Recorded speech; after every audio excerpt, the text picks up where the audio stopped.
এই মুহূৰ্তত অতি গুৰুত্বপূৰ্ণ এটা ভয়ানক ব্ৰেকিং নিউজ মুকলি হৈ আহিছে কিয়নো ৰাজ্যত পুনৰ ভূমিকম্পৰ জোকাৰণি অনুভূত হৈছে কিয়নো যোৱা নিশা ইতিমধ্যে পুনৰ অসমত বৰ ভূমিকম্পে জোকাৰি গৈছে সমগ্ৰ অসম কিয়নো ভূমিকম্পটো বেছি টাইম নাহিছিল বাবে কোনো ডাঙৰ ক্ষয়ক্ষতি হোৱা নাই কিন্তু ইতিমধ্যে ভূমিকম্প 4.0 ওপৰ ৰিক্টাৰ স্কেলত আহিছে বুলি বৈজ্ঞানিকসকলে ইতিমধ্যে জানিবলৈ দিছে আৰু যিসমূহ ভূমিকম্প 4.0 ৰিক্টাৰ স্কেলৰ ওপৰত যায় সেই ভূমিকম্পসমূহ বৰ ভূমিকম্পৰ ওপৰত নিৰ্ধাৰিত কৰা হয় কিয়নো নিশা পুনৰ জোকাৰি গৈছিল ৰাজ্যত ভূমিকম্পই এইবাৰ ক'ত আছিল ইয়াৰ প্ৰস্তুতি আৰু বৈজ্ঞানিকসকলে ইতিমধ্যে ধাৰণা কৰিছে যদিহে এটা 4.0 ওপৰ ৰিক্টাৰ স্কেলত ভূমিকম্প আহে তেন্তে তাৰপিছত আফটাৰ শ্বকসমূহ অহাৰ সম্ভাৱনা থাকে আৰু সেইবাবে ইতিমধ্যে আজি ৰাতিলৈ আহিব পাৰে এটা বৃহৎ ভূমিকম্পৰ আফটাৰ শ্বক আহিব পাৰে আৰু এতিয়া তাক লৈ ইতিমধ্যে বৈজ্ঞানিকসকলে ধাৰণা প্ৰকাশ কৰিছে কিয়নো যোৱা নিশা 2:04 আৰু 4 ছেকেণ্ডত পুনৰ ৰিক্টাৰ স্কেলৰ 4.1 মেগনেট এটা ভূমিকম্পই ৰাজ্যখনক জোকাৰি যায় নেশ্যনেল চেণ্টাৰ অফ ছেইছম'লজিয়ে এই কথা নিশ্চিত কৰিছে আৰু সেয়েহে নেশ্যনেল চেণ্টাৰ ফৰ ছেইছম'লজিৰ পৰা জানিব পৰা অনুমতে ভূমিকম্পটোৰ গভীৰতা আছিল ভূগৰ্ভৰ 22 কিলোমিটাৰ গভীৰত ভূমিকম্পটোৰ উৎপত্তিস্থল আছিল মধ্য অসমৰ শোণিতপুৰ জিলাৰ তেজপুৰৰ পৰা 36 কিলোমিটাৰ পশ্চিম দিশে উৎপত্তিস্থল আছিল আৰু নিশা মানুহে শুই থকাৰ মাজতে অহা ভূমিকম্পই জোকাৰি বহুতকে শংকিত কৰি তুলিছে আৰু গুৱাহাটীৰ পৰা ইয়াৰ উপকণ্ঠ অঞ্চলসমূহতো ভূমিকম্পই জোকাৰি যোৱাৰ অনুভূত হয় আৰু নিশা এই বৰ ভূমিকম্পৰ ফলত কোনো ক্ষয়ক্ষতি বৰ্তমান হোৱা নাছিল কিন্তু ভূমিকম্পটো 4 ৰিক্টাৰ স্কেলৰ ওপৰত আহিছিল এটা ডাঙৰ ভূমিকম্পে কিন্তু বেছি টাইম নিদিয়াৰ বাবে এই কোনো ক্ষয়ক্ষতি নহ'ল কিন্তু উল্লেখযোগ্য যে বিগত কিছুদিন কেইবাটাও ভূমিকম্পই জোকাৰা অনুভূত হৈছে যোৱা 31 মে ৰাতিপুৱা 9:50 ৰিক্টাৰ স্কেলৰ 3.8 মেগনেটিয়ামৰ এতিয়া ভূমিকম্পই জোকাৰি গ'ল আৰু নেশ্যনেল চেণ্টাৰ ফৰ ছেইছম'লজিৰ ইতিমধ্যে জানিবলৈ দিয়া মতে ভূমিকম্পটোৰ গভীৰতা আছিল 24 কিলোমিটাৰ গভীৰ আৰু ভূমিকম্পটোৰ উৎপত্তিস্থল আছে তেজপুৰৰ পৰা 44 কিলোমিটাৰ পশ্চিম দিশে আছিল আৰু সেইদৰে 30 মে বিয়লি 2:23 বজাতো মজলীয়া ভূমিকম্পই গুৱাহাটী মহানগৰ ৰাজ্যৰ বিভিন্ন প্ৰান্তৰ অঞ্চল জোকাৰি গৈছিল আৰু নেশ্যনেল চেণ্টাৰ ইতিমধ্যে ভূমিকম্পৰ ৰিক্টাৰ স্কেল 4.1 মেগনেটিউৰ আছিল বুলি ইতিমধ্যে জানিবলৈ দিছে আৰু এই ভূমিকম্পৰ উৎপত্তিস্থল আছিল মধ্য অসমৰ শোণিতপুৰ জিলাৰ তেজপুৰ ঢেকীয়াজুলিৰ পৰা 8.9 কিলোমিটাৰ পশ্চিম দিশে আৰু ভূমিকম্পটোৰ গভীৰতা আছিল ভূগৰ্ভৰ পৰা 16 কিলোমিটাৰ কিন্তু এতিয়া প্ৰশ্ন উত্থাপিত হৈছে ৰাজ্যত পুনৰ এই ভূমিকম্পৰ ফলত আফটাৰ শ্বক আহিব নেকি কিয়নো বিজ্ঞানীসকলে ইতিমধ্যে সাৱধানতা অৱলম্বন কৰিবলৈ নিৰ্দেশ জাৰি কৰিছে সমগ্ৰ অসমৰ লগতে উত্তৰ পূৰ্বাঞ্চলত অসমৰ লগতে উত্তৰ অৰুণাচল মেঘালয় আৰু ত্ৰিপুৰাকো এই নিৰ্দেশনা জাৰি কৰিছে আৰু নিশা ৰাজ্যত পুনৰ অনুভূত হোৱা ভূমিকম্পৰ তীব্ৰ জোকাৰণি আৰু এই অনুভূত হোৱাৰ উত্তৰ পূৰ্বাঞ্চলত অনুভূত হয় এই জোকাৰণি কিয়নো নিশা 2:04 আহিছিল এই ভয়ানক ভূমিকম্প আৰু তাৰ মাজতে বিজ্ঞানীসকলৰ আৰু এটা প্ৰশ্ন উত্থাপিত হৈছে কিয়নো অসমত যিমান এতিয়া বৰ ভূমিকম্প আহি আছে এটাৰ পিছত এটা ইতিমধ্যে যি বৰ ভূমিকম্প আহিছে এই ভূমিকম্পসমূহৰ উৎপত্তিস্থল তেজপুৰ শোণিতপুৰ জিলাতে উৎপত্তিস্থল হৈ আছে তাক লৈ ইতিমধ্যে চিন্তিত পৰিছে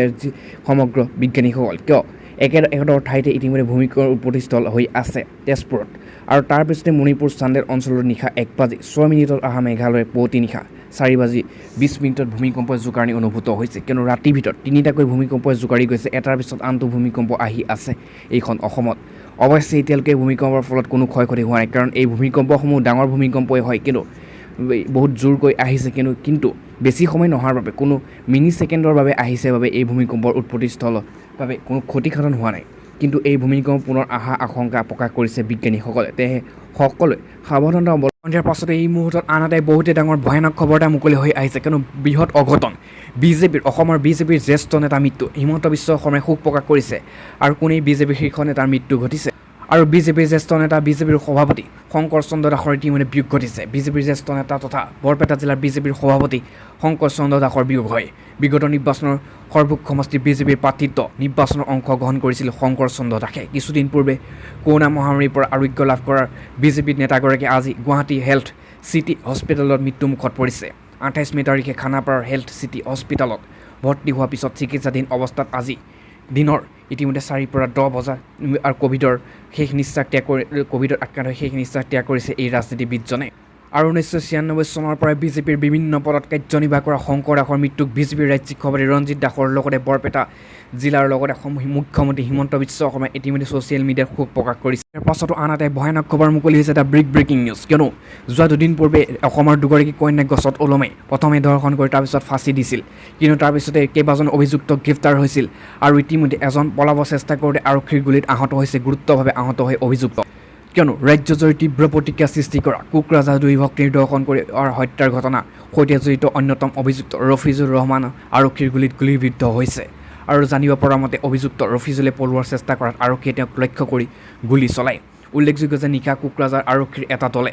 অভয়াকুটিৰ এই ঘটনাস্থলীত অভিযুক্ত 3জনক লৈ তদন্তৰ বাবে আহিছিল আৰু তদন্ত অব্যাহত থকাৰ সময়তে ৰফিজুৰ ৰহমানে পলাব চেষ্টা কৰে আৰু লগে লগে আৰক্ষীয়ে তেওঁক লক্ষ্য কৰি গুলী চলোৱাত ভৰিত আঘাতপ্ৰাপ্ত হয় আজি সন্ধিয়াৰ পাছতো এই মুহূৰ্তৰ আন এটাই বহুতে ডাঙৰ এটা বিগ ব্ৰেকিং নিউজ মুকলি হৈ আহিছে কিয়নো ৰাজ্য চৰকাৰে জাৰি কৰিছে নতুন SOP আৰু এই SOPত বহুতো সাল সলনি কৰা হৈছে অহা 22 জুনলৈ আৰু এইকেইদিন নতুন SOP ইতিমধ্যে জাৰি কৰিছে কিন্তু এইখিনিতে আহিছে ডাঙৰ খবৰ আৰু আজিৰ পৰা 22 জুনলৈ বন্ধ থাকিব সকলো ইতিমধ্যে কাম আৰু চৰকাৰে ইতিমধ্যে এই বিশেষ নীতি নিৰ্দেশনা জাৰি কৰিছে আৰু আজিৰে পৰা 22 জুনলৈ বন্ধ থাকিব সকলো নিৰ্মাণ কাৰ্য কিয়নো ইতিমধ্যে শ্ৰমিক কেন্দ্ৰিক কাৰ্য বন্ধ ৰখাৰ নিৰ্দেশ দিছে ৰাজ্য চৰকাৰ মুখ্য সচিবে আৰু তাৰপিছতে জিলা উপায়ুক্তে বন্ধ কৰাৰ নিৰ্দেশ দিছে 22 জুনলৈ সকলো নিৰ্মাণ কাৰ্য কিয়নো ইতিমধ্যে কেইবাখনো জিলাত এই কোভিড সংক্ৰমণ হ্ৰাস ঘটা নাই আৰু অসমৰ 27খন জিলা খুলি দিছে যদিও আৰু ইতিমধ্যে 6খন বা 5খন জিলা সম্পূৰ্ণৰূপে কোভিডৰ পৰা নিয়ন্ত্ৰণত অহা নাই আৰু দিনক দিনে গণসংক্ৰমণ বৃদ্ধি পাইছে কোভিড আক্ৰান্তৰ সেইবাবে ইতিমধ্যে এই জিলাকেইখনত কঠোৰ নিৰ্দেশনা জাৰি কৰিছে আৰু কোভিড সংক্ৰমণৰ প্ৰতি লক্ষ্য ৰাখি এই সিদ্ধান্ত গ্ৰহণ কৰিছে জিলা প্ৰশাসনে আৰু আজিৰ পৰা অহা 22 জুনৰ পুৱা 5 বজালৈকে শোণিতপুৰ জিলাত বলবৎ থাকিব এই নতুন SOP আৰু আজিৰ পৰা সকলো ধৰণৰ নিৰ্মাণ কাৰ্য বন্ধ ৰাখিবলৈ ইতিমধ্যে নিৰ্দেশ জাৰি সন্ধিয়াৰ পাছতো এই মুহূৰ্তৰ আন এটাই বহুতে ডাঙৰ এটা বিগ ব্ৰেকিং নিউজ মুকলি হৈ আহিছে কিয়নো SBI গ্ৰাহকৰ বাবে আহিছে ভাল খবৰ আৰু 2 লাখ টকালৈকে বিনামূলীয়া আপুনি কোভিড বীমাৰ সুবিধা লোনৰ সুবিধা পাব পাৰে কেনেদৰে এই সুবিধা লাভ উঠাব পাৰে আপুনি বেংকৰ একাউণ্টৰ কিয়নো আজিকালি সকলোৱে বেংকৰ একাউণ্টৰ লগত জড়িত থকাটো নিশ্চিত হৈ পৰিছে আৰু যদি আপুনি ভাৰতীয় ষ্টেট বেংকৰ গ্ৰাহক তেন্তে আপোনাৰ বাবে এই বাতৰিটো অত্যন্ত গুৰুত্বপূৰ্ণ কিয়নো ভাৰতীয় ষ্টেট বেংকে ইয়াৰ গ্ৰাহকসকলৰ বাবে আৰু 2 লাখ টকালৈকে বিনামূলীয়া বীমা আগবঢ়াইছে দৰাচলতে বেংকে জনধন একাউণ্টৰ গৰাকীসকলক এই সুবিধা প্ৰদান কৰি আহিছে ষ্টেট বেংকে যিসকল গ্ৰাহকৰ ওচৰত ৰূপে ডেবিট কাৰ্ড আৰু তেওঁলোকক 2 লাখ টকালৈকে বিনামূলীয়া আকস্মিক বীমা প্ৰদান কৰে ৰূপে ডেবিট কাৰ্ড ব্যৱহাৰ কৰে সকলো মৃত্যু বীমা আৰু ক্ৰয় সুৰক্ষা আৱৰণ আৰু অন্যান্য লাভ প্ৰাপ্ত কৰে জনধন একাউণ্টৰ গৰাকীসকলক বিনামূলীয়া বীমা প্ৰাপ্ত কৰিব পাৰে 2014 চনত আৰম্ভ হৈছিল এই আঁচনি কিন্তু এইখিনিতে উল্লেখ কৰিবলগীয়া যে প্ৰধানমন্ত্ৰী জনধন যোজনা PM কিষাণ জনধন যোজনা 2014 চনত আৰম্ভ হোৱাৰ পাছৰে পৰা আঁচনিখনে অৰ্থনৈতিকভাৱে দুৰ্বল লোকসকলক বিত্তীয় সেৱা বেংক সঞ্চয় জমা একাউণ্ট ঋণ বীমা পেঞ্চন সুলভ প্ৰকাৰে প্ৰাপ্ত কৰাটো নিশ্চিত কৰিছে যিকোনো লোকে তেওঁলোকৰ KYC প্ৰদান কৰি এই অনলাইন জনধন একাউণ্ট খুলিব পাৰিব আৰু তাৰ লগতে কৈছে যে ট্ৰেন্সফাৰ ক্ষেত্ৰতো আছে বিকল্প সাধাৰণ সঞ্চয় একাউণ্টৰ ছেভিংছ একাউণ্ট জনধন যোজনাৰ একাউণ্টলৈ স্থানান্তৰ কৰাৰ বিকল্প আছে যিসকলে জনধন একাউণ্ট আছে তেওঁলোকৰ বেংকৰ পৰা ৰূপে PMJDY কাৰ্ড লাভ কৰে আৰু আগষ্ট 2018 লৈকে খোলা জনধন একাউণ্ট জাৰি কৰা ৰূপে PMJDY কাৰ্ডৰ বীমা ৰাখি হ'ব 1 লাখ টকা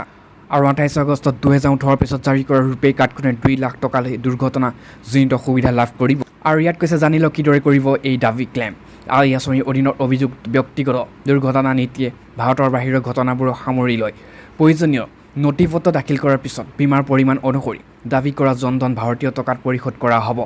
আদালতৰ নিৰ্দেশ